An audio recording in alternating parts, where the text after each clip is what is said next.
우리나라는 자유민주주의 국가입니다. 그래서 이 민주주의의 특징은 국민의 투표를 통해서 권력을 대표자에게 넘겨줍니다.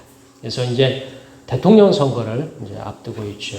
그래서 민주주의는 이 대표를 잘 뽑아야 합니다. 이전에 뽑았던 대통령은 민주주의를 이용해서 지도자가 되었어요.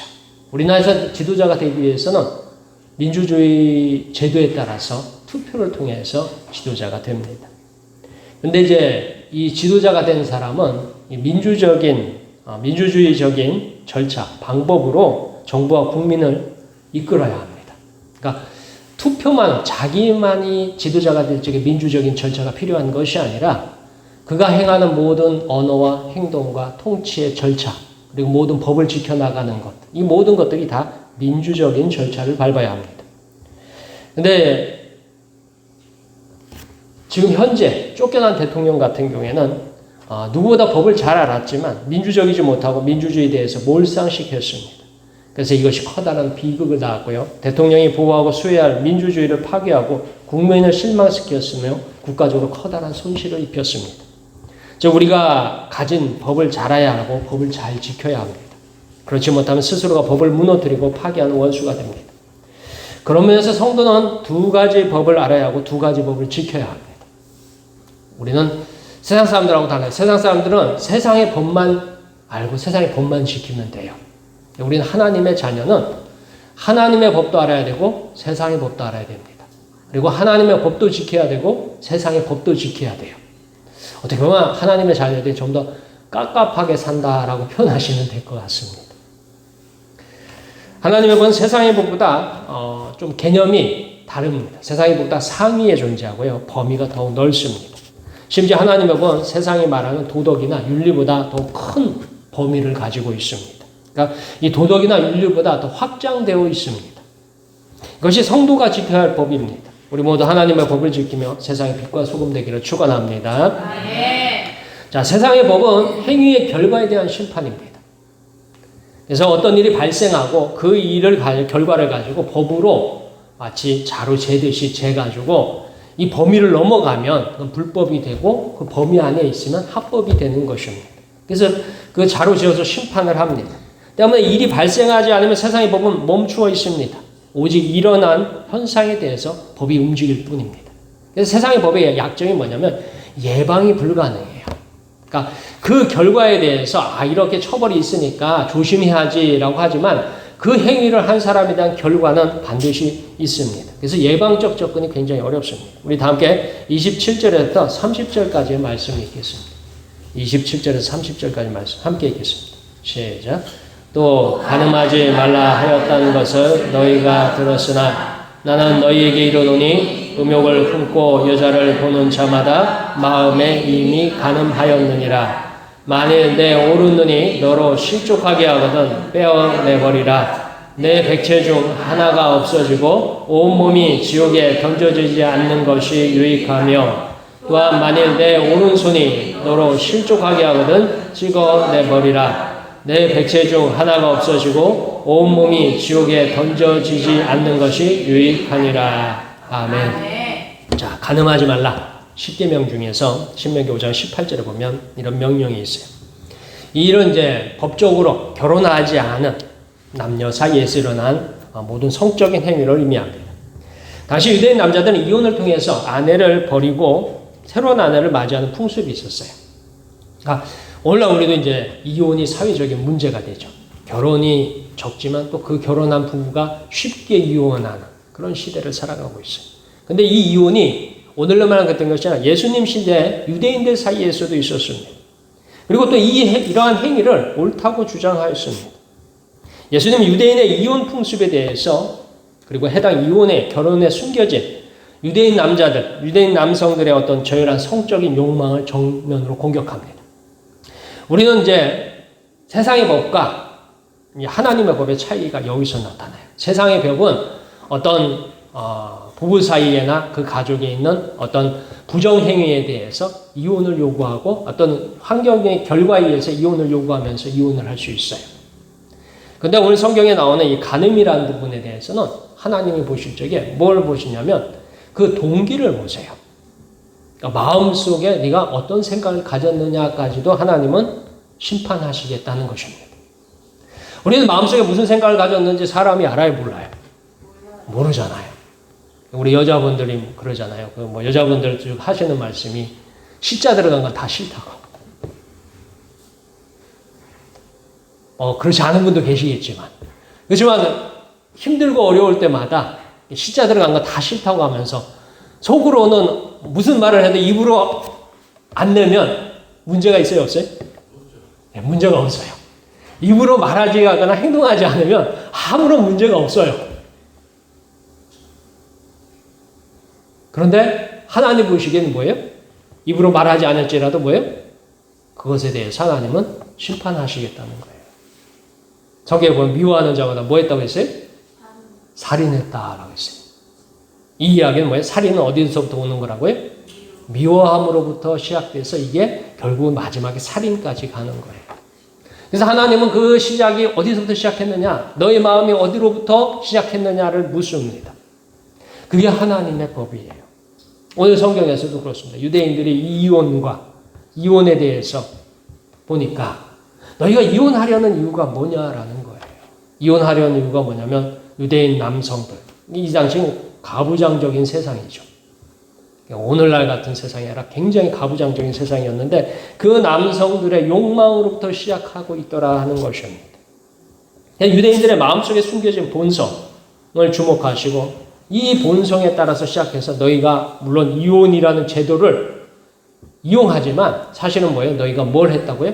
너희가 간음했다라는 것입니다. 그래서 예수님은 차라리 눈이 보이지 않으면 음욕을 품지 않고 천국에 들어갈 것을 말씀하십니다. 중간에 뭐가 있냐면 이런 거예요. 너희 눈이 범죄하면 눈을 어떻게 해요? 빼어버리라. 손이 범죄하면 손을 어떻게 해요? 찍어버리라. 너무하다 싶지만 이 말 속에는 유대인들의 이 전통에 대한 큰 도전이 있습니다. 유대인들은 장애인을 우리는 이제 장애인이라는 표현을 쓰고 장애인 차별 금지에 대한 이야기도 하고 하지만 장애인을 어떻게 봤냐면 죄인과 동일하게 봤어요.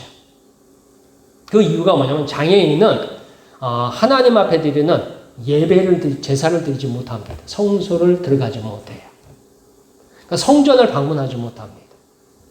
그래서 이 장애인이 성전을 방문하지 못하는 건 그의 신체적인 결함 때문인데 성전을 방문하지 못하고 성소를 방문하지 못하는 또 다른 사람이 있는데 그들은 뭐예요? 죄인들은 또 성소를 방문하지 못하고 그들을 갖다가 거절했어요. 그러니까 뭐예요? 둘 다 성소를 방문하지 못하고 예배를 함께 하지 못하고 제사를 드리지 못하니까 둘을 같다고 생각했어요. 장애인도 죄인이라고 주었어요. 그러니까 오늘 성경에 보면 내 눈이 범죄해서 눈을 빼버리라 하면 뭐예요? 장애인이 되는 거잖아요. 근데 그 장애인은 어디를 들어간다고요? 천국에 들어갈 수 있다 했어요. 내 손을 찍어버리라. 내가 손이 없는 장애인이 됐을지라도 그가 뭐예요? 천국에 들어가리라 하고 있습니다. 유대인의 생각에는 장애인은 천국에 들어가지 못합니다. 그건 하나님 앞에 나아가지 못하기 때문이에요. 근데 예수님은 사지가 멀쩡한 사람들이 마음속에 음욕과 탐욕과 미워하는 모습이 천국에 못 들어간 죄인이라 말씀하십니다.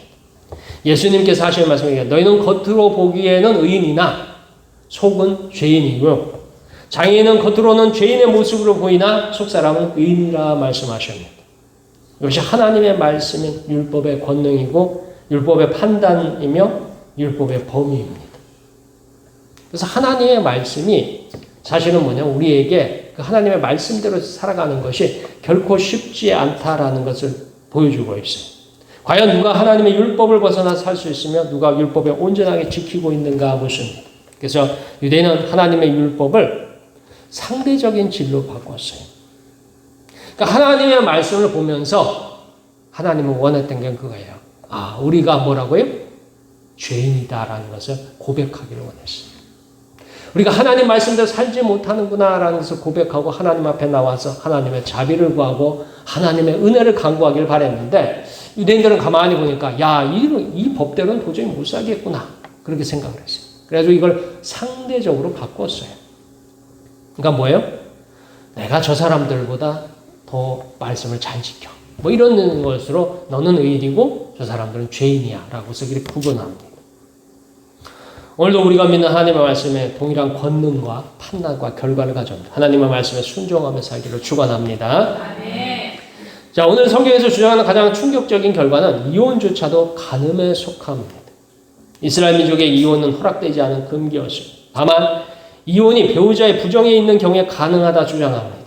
그러나 하나님은 결코 이혼을 원하지 않습니다. 우리 다 함께 31절에서 32절까지 말씀 읽겠습니다. 31절에서 32절까지 말씀 함께 읽겠습니다. 시작.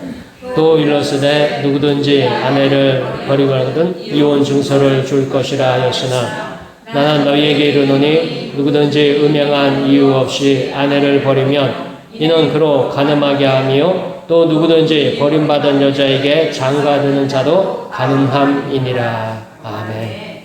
여러분들 성경을 읽다 보면 성경에서 가장 이혼하고 싶어하는 남자가 있습니다. 여러분들 구약 성경을 보다 보면 호세아서를 읽어보면 호세아라는 남자가 나와요. 선지자인데 그의 심정을 가만히 보면 이혼하고 싶었을 거예요. 호세아의 부인이 고멜인데 이 부인이 다른 남자를 찾아서 자꾸 떠나요. 다른 남자한테 가서 살아요. 하나님이 호세아한테 가서 다시 데려오라고 해요. 그래가지고 그게 한 번이 아니라 성경에 보면 한 3번 나와요. 그러니까 여자가 부인이 가출을 해요. 가출을 해가지고 지금 살고 있는 남편보다 자기 보기엔 더 좋은 남자가 있나 봐요. 그 남자를 쫓아가는 거예요. 그래서 또 쫓아가가지고서 거기서 사는 거예요. 그러다 처지가 아주 어려워지니까 하나님 또 호세아한테 찾아와서 내 부인을 가서 데려오라. 그래가지고서 이 호세아가 계속해서 그 고멜이란 여자를 데려오는 장면들이 나옵니다. 그러자 하나님은 호세아에게 이혼을 허락하지 않았어요. 하나님의 사랑을 대변했던 이 호세아 선지자의 모습입니다. 자, 유대인들은 하나님의 율법을 잘 지켰다고 주장하면 실제로는 하나님의 율법을 잘 이용하고 있습니다. 이용하는 방법이 뭐예요? 이혼 증서라는 법적인 제도를 통해 가지고, 그러니까 새로운 여자를 아내로 맞이하는 거예요. 근데 사실 유대의 사회에서는 주혼이 허락되었던 사회였어요. 구약 성경 시대, 구약 성경이나 이 보면 신약 시대는 좀 모르겠는데 구약 시대에 보면 신약 시대는 이제 중혼을 한 경우에는 교회에서 출교를 하고 교회에서 제재를 했지만 구약 시대에는 유대인들이 중혼이 많았어요. 부인이 여럿 있었어요. 아주 문제가 많았던 그런 시대들이었는데 당시 유대인들은 이런 시대에도 불구하고 이 법을 잘 이용했습니다. 마치 오늘날 법을 아는 법관이나 변호사가 법을 이용해서 이익을 챙기는 모습입니다. 하나님께서 살고 번성하여 주신 하나님의 말씀을 욕심을 위해서 이용하고 있습니다. 왜 이렇게 되었는가라는 거예요. 바로 법의 해석과 법의 적용을 자기만의 권리로 생각하였습니다. 특별히 예루살렘에 사는 유대인들, 이스라엘의 지도자들, 그 중에는 제사장과 그리고 바리새인들과 사두개인들과 헤롯 당원들, 그러니까 예루살렘에 사는 권력자들이 이 하나님의 법을 자기들한테 유리하게 해석하기 시작했어요. 우리나라도 이제 이 법을 다루는 사람들의 모습이 자꾸 이제 나오고 있습니다. 그 사람들은 좀 특별한 것 같아요. 우리하고 다른 것 같아요. 행동하는 것부터 말하는 것부터 그 사람들이 판결하는 것까지 이래 보면 법하고는 여기 다른데 자기들은 그게 옳다고 주장하는 걸 보면서 이 사람들이 좀 다른 생각을 가지고 살고 있구나라는 것을 보게 됩니다. 그래서 이스라엘 사람들, 유대인들의 특징이 뭐냐? 대부분의 사람들은 법이 뭔지 몰라요. 하나님의 법을 모릅니다. 그러니까 그들은 높은 사람이 죄인이라고 하면 죄인이고 높은 사람이 죄가 없다 하면 죄가 없는 것입니다. 그렇게 사람들 하나님의 이름을 이용해서 속이고 있었습니다. 최근에 트럼프 대통령이 대한민국 국민을 깨우친 일이 있습니다. 이 대통령이 지금 탄핵돼서 파면됐죠. 그러니까 그가 쫓겨나면서 대한민국 국민들로 하여금 정신이 번쩍 나게 했어요. 첫 번째가 뭐냐면 대한민국 국민으로 하면 법을 알도록 했습니다. 우리는 사실 법에 관심이 없잖아요. 살아가는데 너무 바빠요. 하루하루 자기의 직장에서 자기 맡은 일 하기도 바쁜데 세상에 법이 어쩌고 저쩌고 하는 우리가 그걸 관심 없잖아요. 그런 거는 뭐예요? 검사들이나 변호사들이나 판사들이나 사용하고 경찰이나 이렇게 찾는 거지. 우리 같은 사람은 뭐예요? 하루하루 먹고 살기도 바쁜데 그 무슨 법이 어떻게 되는지 알게 뭐예요.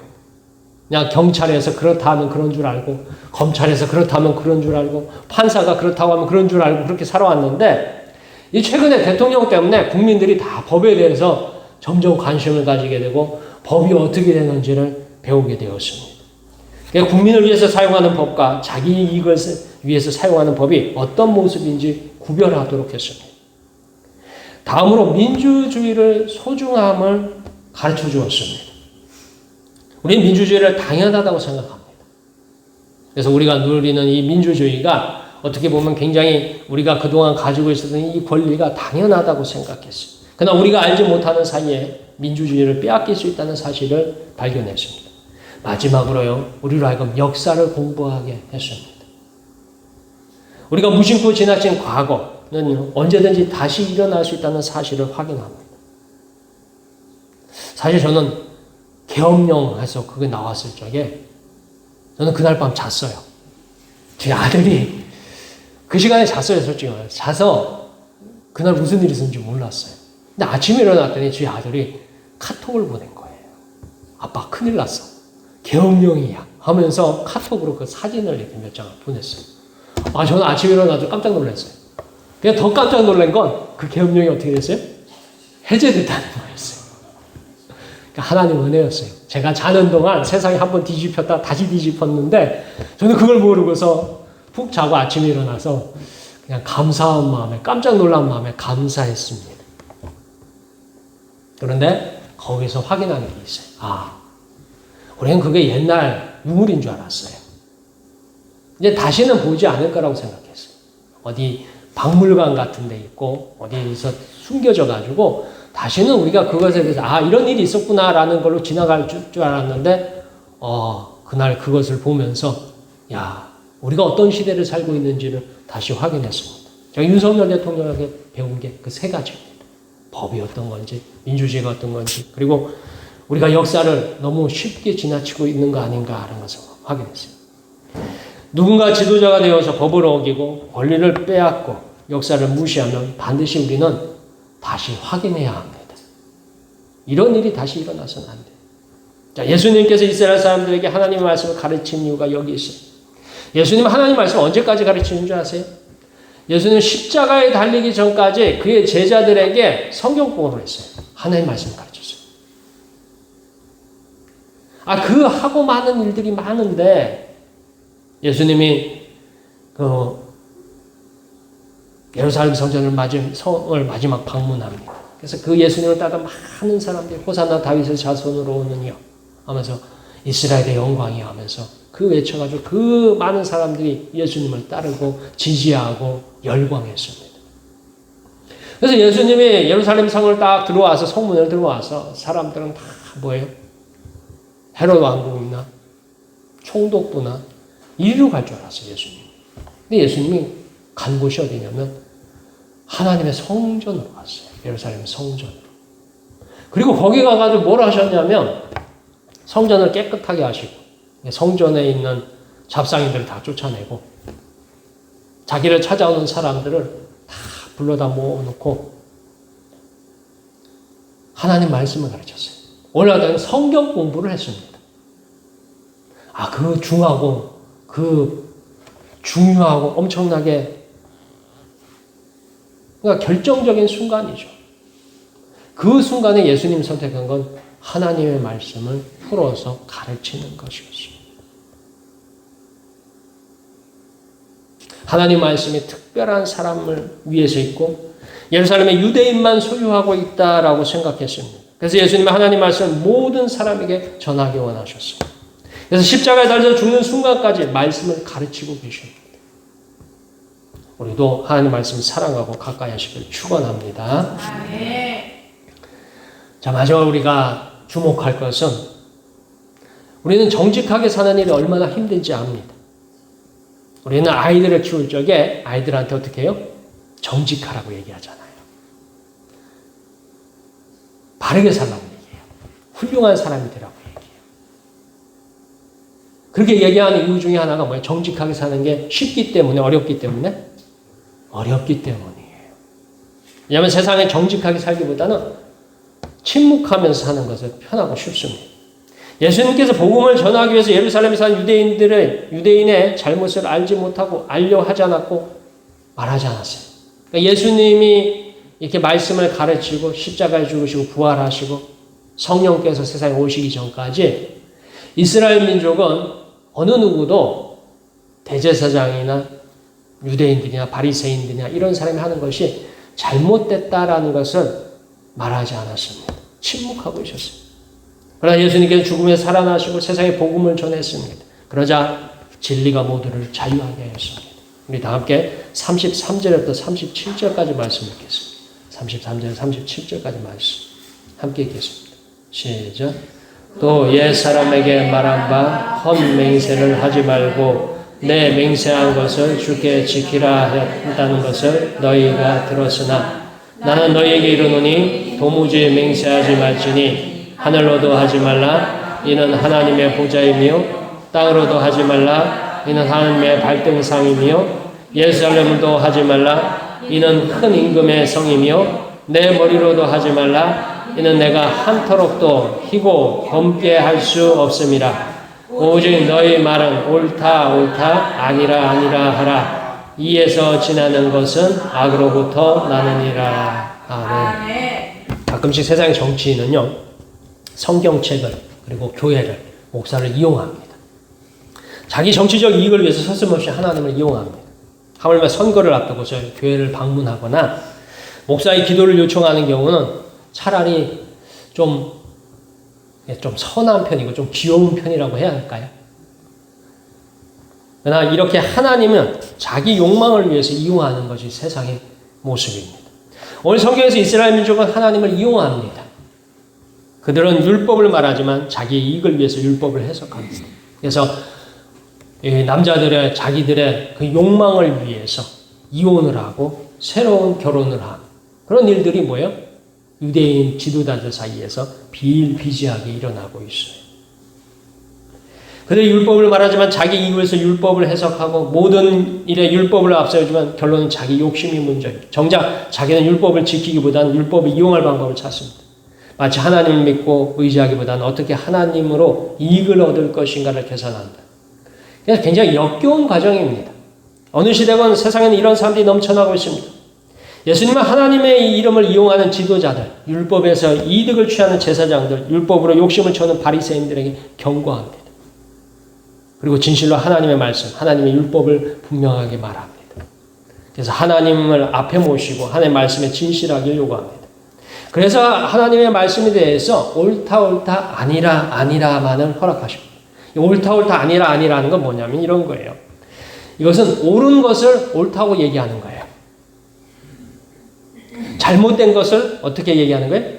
잘못되었다 얘기하는 거예요. 근데 이게 사실은 굉장히 어렵고 굉장히 중요합니다.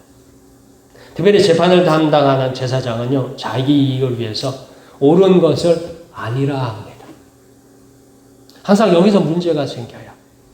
우리나라에서도 재판을 하고 우리나라에서도 검사들의 모든 모습을 보면 옳은 것을 아니라 했을 적에 문제가 생기고요.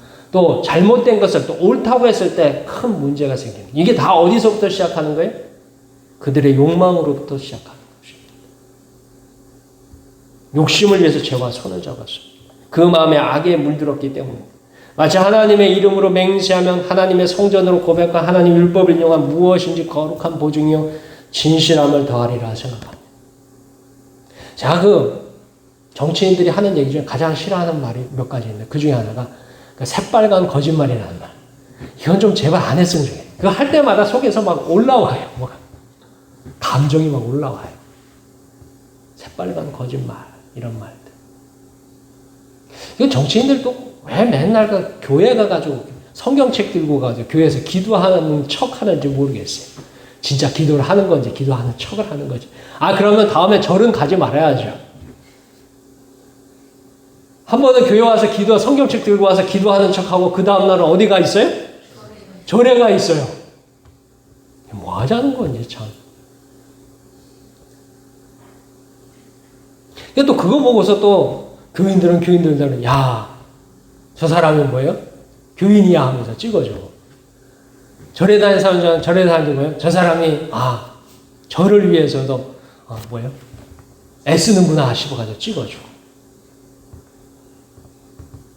그러니까 사람들이 다 서로 속고 속이는 그런 관계에 있습니다. 그래서 이 유대인들의 특징은 뭐냐면 뭔가 불리하고 뭔가 부도덕하고 뭔가 잘못한 일이 있을 적에 크게 지르는 거예요. 누구의 이름을 맹세를 하는 거예요? 하나님의 이름으로. 성전으로. 그래서 맹세하면 사람들이 뭐예요? 그냥 넘어가 줄 거라고 그렇게 밀었습니다. 자기의 부끄러움과 연약한 어리석은 하나님의 이름으로 말하면 덮을 수 있다고 주장합니다. 마치 세상의 사람들의 누군가 나는 누구를 알아. 나는 대통령하고 가까워. 나는 여사님과 가까워. 하면서 전화를 하고 그러가면서 중간에 이야기를 하고 해가면서 여러 가지 일들을 해결하죠. 근데 사실은 그게 뭐예요? 거의 사기꾼입니다. 근데 유대인들이 하는 일이 뭐예요? 하나님의 이름으로 사기를 칠 뿐입니다. 거룩한 예수님을 이용하는 거짓말쟁이일 뿐입니다. 예수님은 세상에 오셔서 보았던 장면입니다. 예수님이 세상에 오셔가지고 예루살렘에 있었던 일들, 그 유대인의 성전에서 있었던 일들, 그리고 제사장들이 하는 모든 일들을 보니까 그들이 다 누구의 이름으로 하고 있어요? 하나님의 이름으로 하고 있어요. 그들이 하는 말도 다 하나님의 이름으로 하고 있어요. 그들이 하는 말도 다 율법의 이름으로 하나님 말씀이라고 하고 있어요. 근데 예수님이 볼 적에 그 모든 것들은 거대한 사기고 속임수고 보여주기일 뿐이었습니다.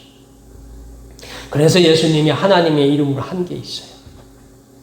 저거는 다 거짓말이고 사기고 속임수다라는 것을 예수님께서 보여주시기 위해서 예수님이 하신 일이 있어요. 하나님의 이름으로 한 건 뭐냐? 바로 기적을 베푸셨어요. 죽은 자를 살리시고요. 맹인의 눈을 뜨게 하시고요. 안전병을 일으키시고요. 중풍병자를 고치셨어요. 하나님의 이름은 여기에 이렇게 사용하는 것이다 라고 가르치고 계십니다. 그 예루살렘 사람들이 성전의 제사장들이 하나님의 말씀이라고 떠들고 온갖 이게 하나님의 말씀이고 이게 훌륭한 거고 이게 멋있는 거고 이게 아름다운 거야 라고 떠드는 그 모든 것들이 그 마음속에 욕망으로부터 시작하고 욕심으로 시작하고 탐욕으로부터 시작하고 증오로부터 시작하고 모든 것들이 다 뭐예요? 그들이 하는 모든 일들이 거의 속임수였더라 하는 것입니다. 그래서 예수님이 보여주십니다. 하나님의 이름을 어떻게 쓸 것인지 하나님과 어떻게 동행하는 것인지. 그래서 예수님이 뭐예요? 이스라엘을 아래에서부터 북쪽까지, 남쪽에서 북쪽까지, 동에서 서까지 사방을 다니면서 수많은 기적들을 행하셔요.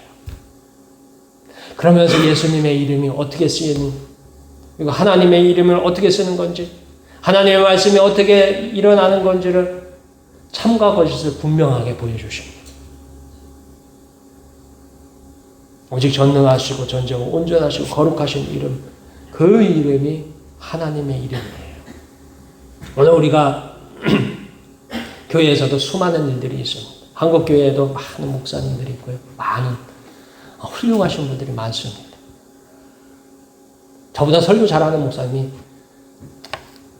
대한민국에 무진장이 많아요.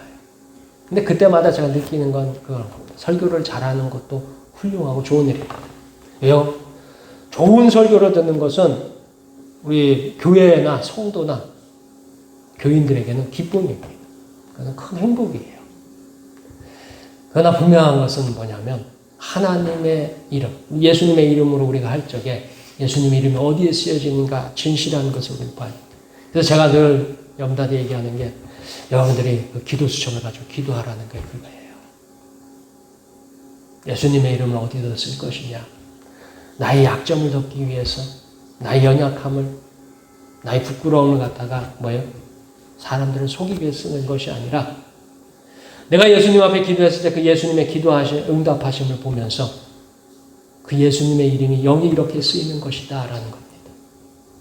그 이름을 우리가 입에 함부로 닦고서 함부로 맹세하고 함부로 속이고 함부로 이용할 수 있는 이름이 아닙니다. 그 이름에는 권능이 있고요. 그 이름에는 생명이 있고요. 그 이름에는 여러분의 삶을 구원으로 이끄는 약속이 있습니다. 여러분들이 믿는 그 예수님은요, 예수님의 이름으로 우리가 기도하고 예수님의 이름으로 찬양하고 예수님의 이름으로 듣는 모든 말씀들이 세상 정치인들이 이용하거나 똑똑한 사람들이 법이 재판장에서 판사가 변호사가 검사가 이용하는 그런 싸구려 이름이 아닙니다. 그 이름에는 권세가 있어요. 그 이름을 통해서 기적이 일어나고요. 그 이름을 통해서 영혼이 구원받고요. 그 이름을 위해서 우리가 살 수 있습니다. 그 이름이 맡겨진 곳이 교회예요. 세상에 흔한 그런 이벤트가 아닙니다. 세상에 수많은 사람들이 주장하는 그런 쉽게 말하고 쉽게 포기하고 쉽게 잊어버리는 그런 이름이 아니라 우리가 오늘 성경에 나오는 것처럼 옳다 아니라 이 말을 하기까지는 굉장한 용기가 필요합니다. 이것이 진실한서도 하나님의 자녀의 모습입니다. 여러분들이 하나님 앞에 기도하고 예수님의 이름으로 기도하고 응답받은 그 소중한 은혜를 잊지 말고 주의 이름으로 축원합니다. 아멘. 여러분들에게 주어진 그 축복을 절대로 잊지 마시고 놓치지 마십시오. 주님의 그 순간 응답했던 그 주님께서 지금도 함께 하시고 앞으로도 함께 하시고 여러분이 전하는 복음을 통해서 여러분의 자녀들과 여러분의 이웃들과 여러분이 아는 모든 사람들이 동일한 은혜와 축복을 누릴 수 있는 줄 믿으시길 축원합니다. 아멘. 우리 남은 3일도요. 예수님의 이름을 굳건히 붙들고 그 예루살렘에 있었던 대제사장들이나 서기관들이나 바리새인들이나 거기 있었던 그 모든 사람들이 하나님의 이름을 이용해서 자기의 욕망과 자기 욕심을 채웠던 것이 아니라 진짜 예수님이 원하시는 그런 3일 남은 3일도 살기를 주의 이름으로 축원합니다. 기도하겠습니다.